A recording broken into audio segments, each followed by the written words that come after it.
విశాఖలో జనసేన అధినేత పవన్ కళ్యాణ్ టూర్ కొనసాగుతోంది. జనసేన నేతలతో ఇవాళ విడివిడిగా పవన్ సమావేశాలు నిర్వహించనున్నారు.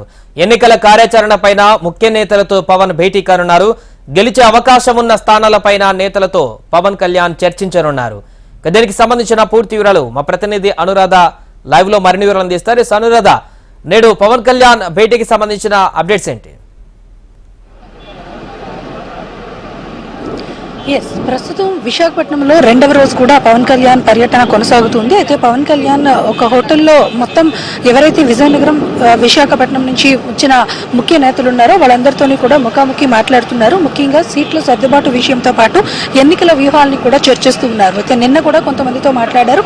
వాళ్ళందరికీ కూడా కొంత స్పష్టత పవన్ కళ్యాణ్ పార్టీ నుంచి ఇవ్వడం జరిగింది. మరోవైపు చూస్తే ఈ రోజు కూడా ఏదైతే వాళ్ళు జనసేన పార్టీ నుంచి ఏది అసెంబ్లీ స్థానాలు ఆశిస్తున్నారో వాళ్ళందరినీ కూడా పిలిపించడం జరిగింది. అలాగే మిగతా క్యాడర్ని కూడా పిలిపించి టీడీపీ జనసేన పొత్తు ఉన్న నేపథ్యంలో వాళ్ళందరితోని కూడా ఎలాంటి వ్యూహాలతో ముందుకు వెళ్ళాలి, గెలుపు కోసం అభ్యర్థుల మీద ఎలా ఆయన వ్యూహ రచన చేయాలి అన్న దాని మీద ప్రస్తుతం పవన్ కళ్యాణ్ చాలా సీరియస్ గా ఇక్కడ డిస్కషన్స్ లో ఉన్నారు. అయితే ముఖ్య నేతలందరితోని కూడా ఇప్పటికే మాట్లాడడం జరిగింది. మరి కాసేపట్లో ఇంకొంతమందితో మాట్లాడే అవకాశం అయితే ఉంది. అలాగే జనసేన పార్టీలో కొన్ని చేరికలు కూడా ఈ రోజు ఉన్న నేపథ్యంలో పవన్ కళ్యాణ్ ఈ రోజు మధ్యాహ్నం చేరికలు కూడా చూసుకున్న తర్వాత ఆయన తిరిగి మళ్ళీ రిటర్న్ వెళ్లే అవకాశం అయితే ఉంటుంది. అయితే ప్రస్తుతానికి ఇక్కడ చూస్తే కనుక ఈరోజు చాలా కీలకమైన అంశాలు చోటు చేసుకున్నాయనే చెప్పాలి. నిన్న కొనతాల రామకృష్ణతో భేటీ అయిన తర్వాత ఒక స్పష్టత వచ్చింది. ఎందుకంటే అనకాపల్లి సీటు మీద అనకాపల్లి ఎంపీ సీటుగా నాగబాబు పోటీ చేస్తారన్న ప్రచారం ఉంది. ఆ నేపథ్యంలో కొంత కొనతాలతో గ్యాప్ వచ్చిన నేపథ్యంలో దాన్ని సమన్వయం పరిచే కార్యక్రమం అయితే నిన్న పవన్ కళ్యాణ్ వారి ఇంటికి వెళ్లి చేయడం జరిగింది. అనకాపల్లి అసెంబ్లీ స్థానాన్ని కొనతాలకు ఇస్తారు అన్నట్లుగా ఒక స్పష్టత అయితే వచ్చింది. అయితే దాని మీద ఇంకా అధికారిక ప్రకటన అయితే రాలేదు. మరోవైపు చూస్తే కనుక ఇక్కడ సీనియర్ లీడర్స్ అంటే వైసీపీ పార్టీ నుంచి జనసేన పార్టీలోకి ఇటీవల మారిన పంచకర్ల రమేష్ బాబు పెందుర్తి సీట్ను ఆశిస్తున్నారు. అలాగే వంశీకృష్ణ యాదవ్ భీమిలి కానీ విశాఖ సౌత్ కానీ సీట్లను ఆశిస్తున్నారు, గాజువాక కానీ.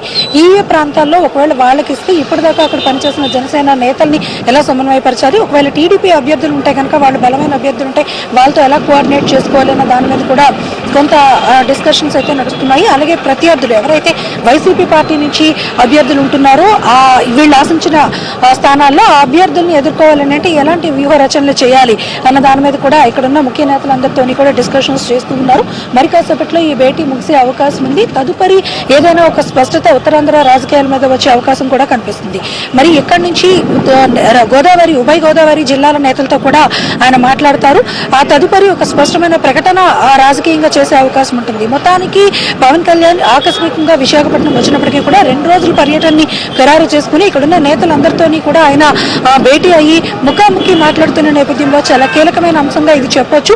పొత్తుల నేపథ్యంలో దీని మీద ఒక స్పష్టత వచ్చిన తర్వాత ఈ నెల 21 తర్వాత ఒక స్పష్టమైన ప్రకటన ఇరు పార్టీల నుంచి కూడా చేసే అవకాశం ఉంది. తదుపరి పవన్ ఢిల్లీ వెళ్లే అవకాశం కూడా కనిపిస్తుంది. అక్కడ కూడా ముఖ్య నేతలందరితో కూడా కలిసి మాట్లాడిన తర్వాత పార్టీ మీద ఒక స్పష్టత అవకాశం అయితే ఉంటుంది. అయితే ఇప్పటిదాకా విశాఖపట్నం టూర్ వరకు చూసుకుంటే కనుక నిన్న మధ్యాహ్నం నుంచి ఇప్పటిదాకా కూడా పవన్ కళ్యాణ్ అవిశ్రాంతంగా నేతలందరితో కూడా మాట్లాడుతూ ఉన్నారు. వాళ్ళందరితో మాట్లాడిన తర్వాత ఒక స్పష్టమైన వైఖరి ఏంటి అనేది జనసేన నుంచి తెలుస్తుంది. అలాగే టీడీపీకి ఎలాంటి సపోర్ట్స్ ఇవ్వాలి, టీడీపీ అభ్యర్థులు ఉన్న చోట జనసేన నాయకులు ఎలా ఎన్నికల వ్యూహంతో ముందుకు వెళ్ళాలి అన్న దాని మీద కూడా చాలా ప్రధానంగా చర్చిస్తున్నట్లుగా కూడా తెలుస్తుంది.